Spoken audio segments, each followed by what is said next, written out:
Good evening. My name is Patricia Maria Weinman, and I'm the director of Radius at MIT. For nearly 60 years, Radius has been offering opportunities to the MIT community and our neighbors to consider the ethical implications of science, technology, innovation, and critical issues of our day. For more information, please go to radius.mit.edu. We're delighted you've joined us this evening for the J. Herbert Hollomon Memorial Symposium. We have had the honor of hosting this symposium for over 25 years. Moderating our program this evening will be the Reverend Thea Keith Lucas, MIT's chaplain to the Institute. Up until January, Thea was the director of Radius for 9 years.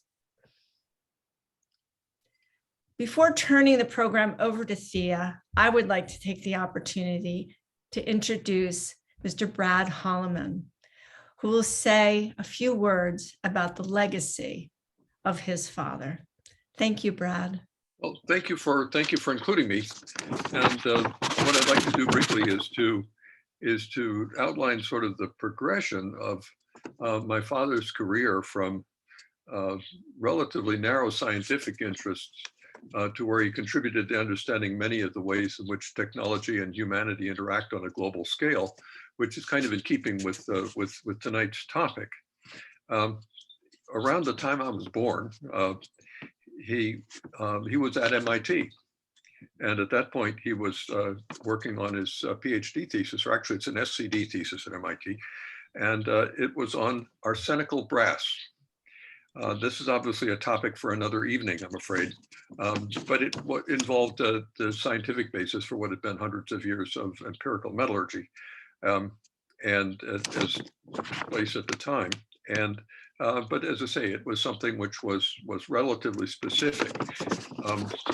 After that, he went to General Electric, where he started as a metallurgist and progressed to managing metals and ceramics research, again, beginning to involve people, and on to heading a company-wide engineering organization, which involved human needs and economics. Things are kind of expanding from narrow topics of metallurgy.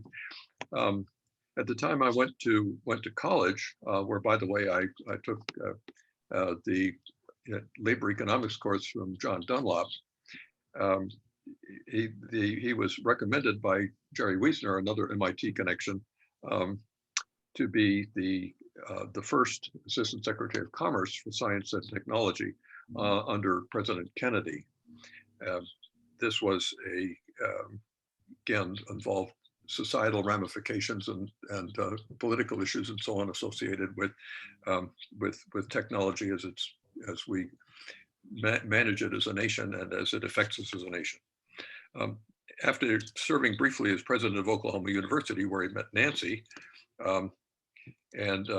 he came back to MIT to form the Center for Policy Alternatives, which involved technology society and around the world, and again, involving humanity as it affects technology and technology that affects humanity. And if he were here, he would doubtless be interested in how organized labor evolves in an era of things like artificial intelligence, electronic communication, and let's not forget container ships. On behalf of the rest of his progeny, I hope you enjoy the evening as much as he would have had he been here.